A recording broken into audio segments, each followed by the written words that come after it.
So I'm here at Digital East, just outside Washington, D.C., and I am joined by Andy Beal from Trackur. Andy, I've known you for 10, 15 years, back in your SEO days and marketing pilgrim, but you're here doing a keynote speech about online reputation management. How did that happen? Tell us a bit about your journey. Well, it somewhat happened out of necessity. Back when the SEO days, and I was kind of like handling all the PR and being the spokesperson for the company I was working at, we were a pretty good size, and so a lot of our competitors would take shots at us, and invariably you're going to have unhappy customers when you got 2,000 of them. So started doing it then, and then around about 2005, started offering it as an actual service, reputation management, monitoring as well. And then probably around 2007 when I started writing Radically Transparent. That probably cemented it, and so then I kind of got into the reputation management space, and I've been consulting, and Trackur is a social media monitoring tool, and Rept is my new book. So now I'm firmly in that industry now.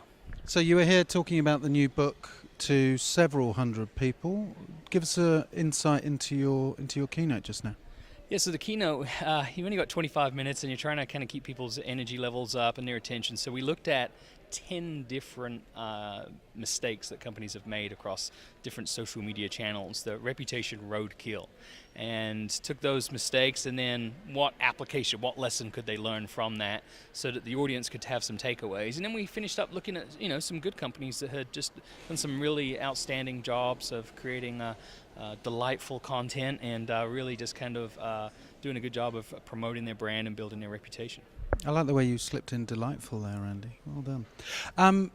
So what are some good examples? Let's say I'm the PR team for a big company that's got a CEO, CFO, executive leadership team. Where do you start with that kind of thing? Well, you got to understand the character of that CEO. Do they like to be on Twitter? Do they naturally gravitate towards Facebook, or are they a klutz and wouldn't even know how to set up an account? So you got to understand their character, their nature. Make them feel comfortable in whatever environment you put them in. At the same time, you got to understand where your audience is hanging out. So where are those centers of influence, and try and mesh the two together so that your CEO is talking to that audience, but also engaging in a discussion. So he's not just a sanitized fluff piece that's put out or that's gone through a ton of different PR people. Actually try and have a voice, make it personalized, assign some time for them to kind of get involved and engage and have a Q&A back and forth, a little bit of a dialogue. But at the same time, give them some talking points. What are we trying to achieve here? Because a lot of people jump into social media and I need to be on Twitter. Well, why? What's your goal? Are you trying to increase sales? Are you trying to repair a tarnished reputation? Are you trying to offer better customer service via Twitter? Figure out what your goals are. Don't just dive into it. So give them all the kind of strategy and tactical talking points, but then trust in your CEO to actually build his company, right? And be the face of the brand. As I mentioned in the keynote, 83% of people, 87%, somewhere around there, tie the CEO's brand to the company brand. They're intertwined.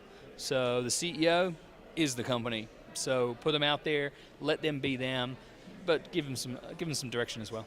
I remember back in 2006 when I was asked to blog for Media Week in the UK, I was paralyzed with fear. I got over it, but a lot of these executives are really worried about taking that first leap. How do you suggest they start? Baby steps?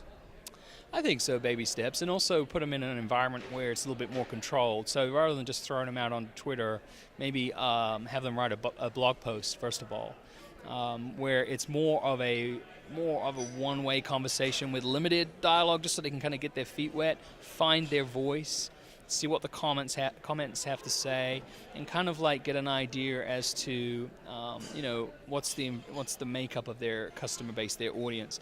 And then once they start kind of finding their rhythm, then you can have them on Twitter, do a Q&A on video, whatever it may be. But certainly it helps if they've got some kind of understanding and use of social media to start with. So whether that is their own Twitter account or their own Facebook page, that kind of somewhat helps.